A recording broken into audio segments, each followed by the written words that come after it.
პოლიეთილენის პარკები, ბოთლები, უსარგებლო ნივთები, თუნუქის ქილები. ამ და სხვა მსგავსი ნარჩენებისგან გარემოს დასასუფთავებლად ახალციხეში აქცია მოეწყო. ურავლის ხეობაში, მაჭიხეთისა და ოხერას წმინდა გიორგის სახელობის დაძრების მიმდებარე ტერიტორიები ახალციხის მუნიციპალიტეტის გამგეობის თანამშრომლებმა და სოფელ ღრელში, მინაწეში, ჭაჭარაქსა და ურაველში მცხოვრებმა ახალგაზრდებმა დაასუფთავეს. აქციაში სულ 40-მდე მონაწილე ჩაერთო. მათ დაძრამდე მისასვლელი ცენტრალური გზა მყარი ნარჩენებისგან გაწმინდეს. აქტივობა ახალციხის მუნიციპალიტეტის გამგეობის კულტურის სამსახურის ორგანიზებითა და არასამთავრობო ორგანიზაცია ეკოვიჟენის მხარდაჭერით მოეწყო. ინიციატორების თქმით, დასუფთავების აქციას ერთჯერადი ხასიათი არ იქნება და უახლოეს მომავალში ისინი საფარის მონასტრის მიმდებარე ტერიტორიებს დაასუფთავებენ. დაწყებული მინაძიდან წავალთ მაჭიხეთის ტაძრამდე, ანუ ეს მუშხის ბოლოს დასუფთავდება როგორც გზის სავალი ნაწილი, ასევე მდინარის პირას, რათა ეს იყოს პოლიეთილენის პარკებით, ბოთლებით და მაქსიმალურად შევეცდებით გავასუფთავოთ გარემო. რამდენადაც ოხერა მაჭიხეთი არის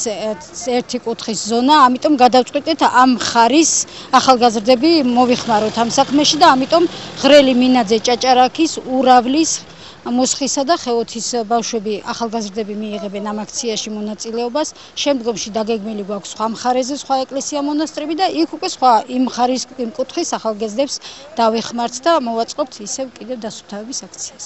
ყველა ახალგაზრდას და ყველა ადამიანს მოვუწოდებ, რათა დაასუფთავონ მიდამოები, ისევ ჩვენ ვცხოვრობთ ამ გარემოში და კარგი იქნება, კარგი ჰაერი გვექნება და ყველაფერი საუკეთესო იქნება.